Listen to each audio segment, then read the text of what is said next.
Welcome friends.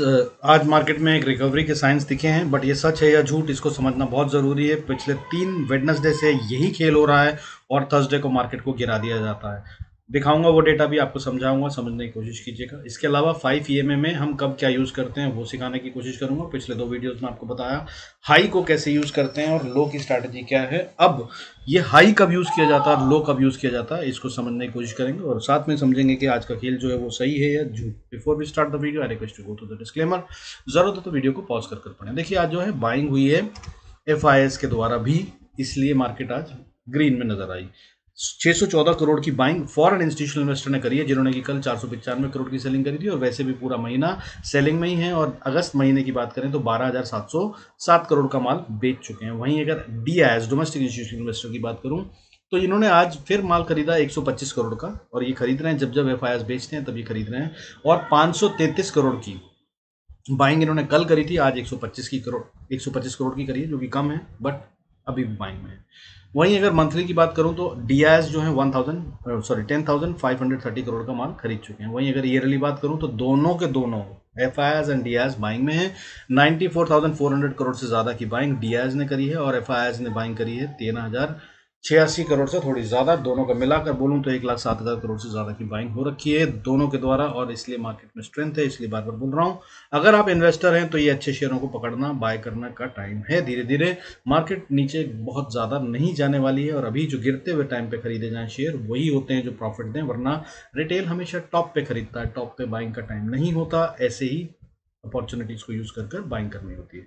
सो bye कीजिए, but धीरे धीरे कीजिएगा। अभी मार्केट और नीचे कितना तक जाएगी वो अभी क्लियर नहीं है, और ये अभी और भी गिरती हुई नजर आ सकती है। बाकी देखिए 19,450 का लेवल मैंने आपको बताया था निफ्टी में वीकली वीडियो में कि अगर इसको पार कर कर ऊपर क्लोजिंग देने लगे तब हम कहेंगे कि बाइंग में है ये, रिवर्स हो गया ट्रेंड, अदरवाइज ये नीचे ही के ट्रेंड में। तो अभी जो निफ्टी क्लोज हुआ है वो 19,444 पे क्लोज हुआ है।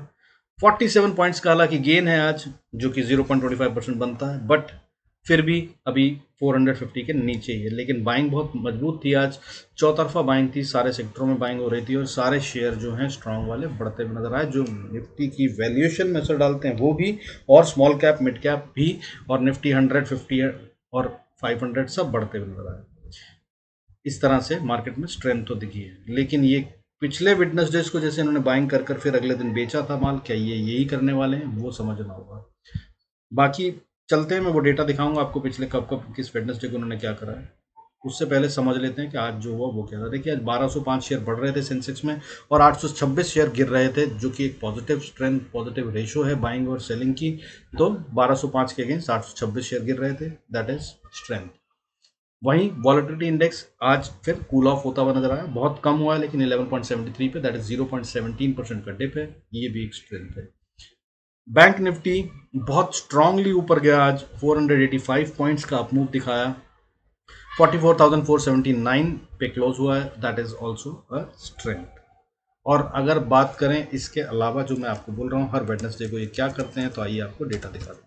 देखिए ये है कुछ डेटा 9 अगस्त को। अगर हम बात करें, ये येलो लाइन जो है आप इनको देखेंगे तो आपको समझ में आएगा, ये डेटा है DIS की बाइंग और सेलिंग का, जो भी इनकी ट्रेडिंग एक्टिविटी होती है। तो 10 अगस्त को वेडनेसडे, 9 अगस्त को वेडनेसडे था, 9 अगस्त को वेडनेसडे जब था तो इन्होंने 644 करोड़ का माल खरीदा था, और अगले दिन थर्सडे को 89 पॉइंट्स गिरकर मार्केट बंद हुई थी। उसके बाद 16 अगस्त को इन्होंने 221 करोड़ का माल, सॉरी 722 करोड़ का माल खरीदा था, और मार्केट अगले दिन 99 पॉइंट्स गिरकर बंद हुई थी।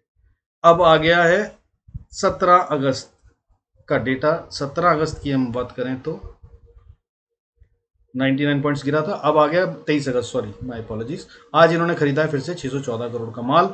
कल कितना गिरेगी मार्केट ये क्लोजिंग के टाइम पे पता चलेगा, लेकिन पैटर्न यही चल रहा है अगस्त में लगातार।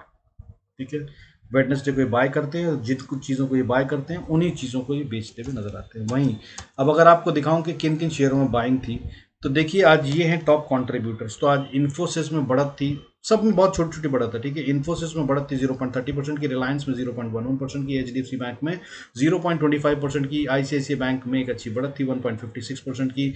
उसके अलावा TCS की बात करूं तो 0.48% की बात करेंगे, और इसके अलावा बाकी अगर बात करूं तो जरूरत नहीं है, लेकिन ये वाले जो शेयर मैंने आपको बताए हैं ये कुल मिलाकर 70% of the valuation of Nifty contribute करते हैं, यानी कि अगर ये गिरते हैं तो निफ्टी गिर जाता है और अगर ये बढ़ते हैं तो निफ्टी बढ़ जाता है। सो इन पे नज़र रखने की ज़रूरत होती है और ये सारे आज बढ़ते हुए नजर आए। वहीं इसके अलावा निफ्टी 50, निफ्टी 500, नेक्स्ट 50 सब बढ़ते हुए नजर आए, तो इसका मतलब स्मॉल कैप और मिड कैप में भी बढ़त थी। वहीं अगर हम सेक्टर वाइज बात करें तो आज पीएसयू बैंक, प्राइवेट बैंक एक साथ बढ़ते हुए नजर आए, जो कि फिर से स्ट्रेंथ का साइन होता है और बैंकिंग सेक्टर इस तरह से 1.10% बढ़ता हुआ नजर आया। और मैंने आपको कई बार बताया जब ये दोनों एक साथ चलते हैं तभी डायरेक्शनल मूव होता है, अदरवाइज ये एक पीएसयू बैंक बढ़ता है दूसरा गिरता है प्राइवेट बैंक, तो वो सीन ट्रैपिंग का होता है। तो यहाँ पे ये ट्रैपिंग का सीन नहीं है, ये इंडिकेट कर रहा है। अब ऐसी स्थिति में कि ये सच में अब मार्केट को गिराएंगे या नहीं गिराएंगे, तो कैसे जानना है हमें, उसका तरीका आपको बता देता हूँ। आइए, तो कल हमें क्या देखना है, कल हमें देखना है कि मार्केट किस तरह से मूव कर रही है और हमें क्या लगाना है। मार्केट ऊपर जा रही है तो हम यूज करेंगे 5 EMA, जो मैंने आपको पहले सिखाया है वो आपको यूज करना है और 5 EMA लो लगा लेना है जब मार्केट ऊपर जा रही है। तो जब तक 5 EMA लो को ब्रेक करना दे 15 मिनट चार्ट पे, 15 मिनट चार्ट पे, तब तक उसको राइड करिए, मानिए कि अप ट्रेंड ही चल रहा है, ठीक है। तो बढ़ती हुई मार्केट में हम यूज करते हैं 5 EMA लो, ठीक है। बाकी मैंने सारे पैरामीटर्स आपको पिछले वीडियोस में सिखाए हैं, उनको देख लीजिएगा और यूज करना कैसे वो पता चल जाएगा क्या क्या यूज करते हैं। और इसके अलावा अगर हम बात करें नीचे की तरफ, अगर मार्केट जाने लगे तब हम क्या यूज करते हैं, 5 EMA हाई यूज करते हैं और तब हमें 5 EMA हाई लगाकर बैठ जाना होता है कि अगर नीचे गिर रही है मार्केट तो गिरती रहे और हम तब तक राइड करेंगे जब तक हाई को ब्रीच ना कर दे, तब 5 EMA हाई यूज करेंगे। तो कल आपको क्या करना है, आपको यही करना है, मार्केट जब बढ़ रही होगी तो आपको लो लगाकर बैठ जाना है, जब तक 5 EMA लो के नीचे 15 मिनट की कैंडल क्लोज ना कर दे तब तक आप बैठे रहिए और राइड करिए, ट्रेंड अपसाइड का ही है, ठीक है। कल हो सकता है मार्केट ना गिरे, ये भी हो सकता है, लेकिन अगर ये गिरने लगती है तो क्या करना है, मैंने बता दिया आपको। लो लगाया, लो को ब्रीच कर दिया, ट्रेंड रिवर्स हो गया मान लीजिए, और फिर वापस आ जाइए 5 मिनट चार्ट पे। मैंने 5 मिनट कैंडल पे बता रखा है आपको कैसे यूज़ करते हैं 5 EMA और उसके अकॉर्डिंगली फिर से ट्रेड दीजिए और अकॉर्डिंगली उसको यूज़ करिए। अब चलते हैं इंपॉर्टेंट लेवल्स पे। तो मैंने आज आपको 5 EMA समझा दिया, कल का ट्रेंड कैसे पकड़ना है वो बता दिया और ट्रैप नहीं होने के लिए क्या करना है वो भी आपको समझा दिया। आई होप आपने जरूर सीखा और समझा होगा। अब चलते हैं इंपॉर्टेंट लेवल्स के ऊपर बात करते हुए। देखिए, अभी अगर हम बात करें तो निफ्टी, बैंक निफ्टी की बात कर लेते हैं। तो बैंक निफ्टी की अगर हम बात करें तो बैंक निफ्टी इस समय 44,479 पे ट्रेड कर रहा है। अगर इसी लेवल के नीचे ट्रेड करता है, 479 is the important level, actually यही लेवल था, मैंने कल दिया था आपको 480 का इनफैक्ट। तो 480 के नीचे है तो यार ये सेल बनता है, नहीं तो ये ऊपर की तरफ जा रही है मार्केट, ये कंफर्म करता है। हालांकि ऊपर में बहुत जल्दी एक रेजिस्टेंस है, दैट इज 518 और इसके बाद वॉर जोन बन जाता है, दैट इज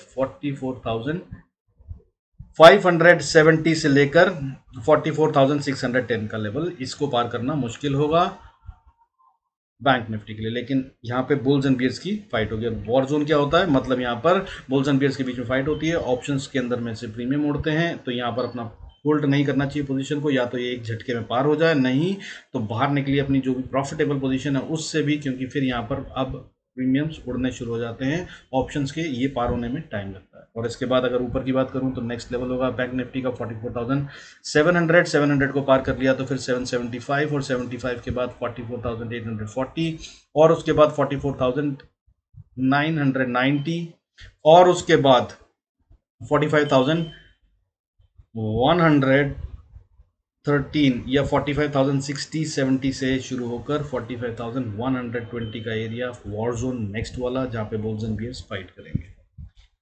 और अगर इसके ऊपर निकल जाए तो वीकली वीडियो देख लीजिएगा, हालांकि मुझे लग नहीं रहा कि इसके ऊपर जाएगा, ठीक है। तो वीकली वीडियो में लेवल्स दे रखे हैं, उनके हिसाब से ट्रेड कर लीजिएगा। बात करते हैं नीचे की। नीचे की अगर हम बात करें तो नीचे में अगर बैंक निफ्टी ट्रेड करता है 44,484 के 80 के इनफैक्ट, तो फिर नीचे जा रहा है, पहली सपोर्ट 390 पे आती है, 390 को तोड़ दिया तो फिर अगली सपोर्ट 274 पे, उसके बाद 44,135 पे, और अगर इसको तोड़ दिया तो फिर मजबूत सपोर्ट जो है वो 43,950 पे आती है। हालांकि 44,135 भी एक अच्छी सपोर्ट है, इसको आसानी से तोड़ेगा ये ऐसा लग नहीं रहा, क्योंकि इसको पार करने में काफी जोर लगा है। तो 44,135 एक इंपॉर्टेंट लेवल है, चाहे तो आप वहां पे रिवर्सल का ट्रेड ले सकते हैं, नहीं तो 43,940 के आसपास तो मैं भी रिवर्सल का ट्रेड लूंगा, डिपेंडिंग क्या प्राइस एक्शन बन रहा है। जो आपको बताया 5 EMA की स्ट्रैटेजी, उसको यूज कर सकते हैं और उसके अकॉर्डिंगली ट्रेड लेने की कोशिश कर सकते हैं। और अगर इसके अलावा क्या देखना होता है तो ट्विजर बॉटम दिखे या फिर आपको एनगल्फिंग कैंडल दिखे या फिर पिन बार कैंडल दिखे तो आप समझ लीजिएगा कि यहाँ से रिवर्सल शुरू हो रहा है। पिन बार कैंडल बुलिश होनी चाहिए और इसके बारे में आगे वाले वीडियोस में सिखाऊंगा ज़रूर। इन सब को अगर आपको मालूम होगा ये सब तो आप बहुत अच्छे से प्रॉफिट बना पाएंगे और ट्रेंड्स को, रिवर्सल को पहचान पाएंगे।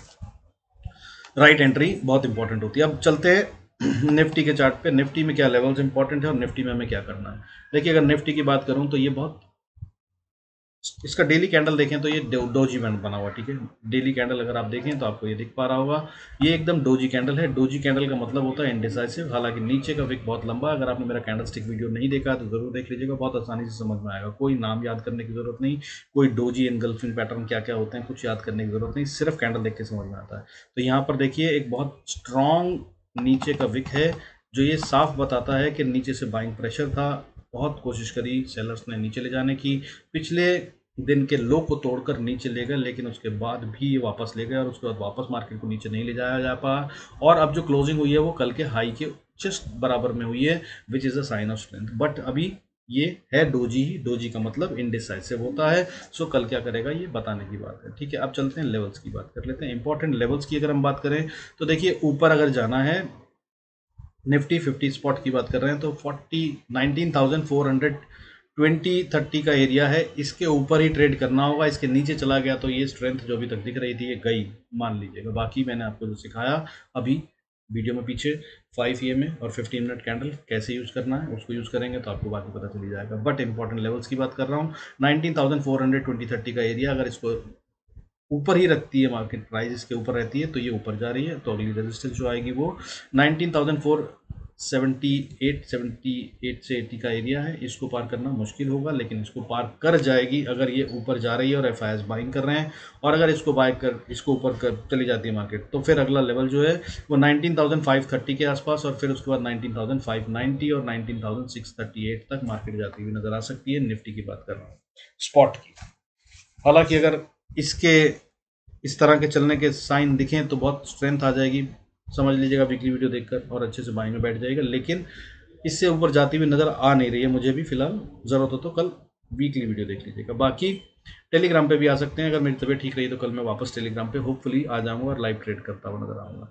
बाकी अगर नीचे की बात करें, देखिए अगर इसने 19,420 को तोड़ दिया तो फिर अगली सपोर्ट जो आती है फिर वो 19,380 पे आती है और 380 को तोड़ दिया तो फिर 323 पे और 323 को तोड़ दिया तो फिर 19,290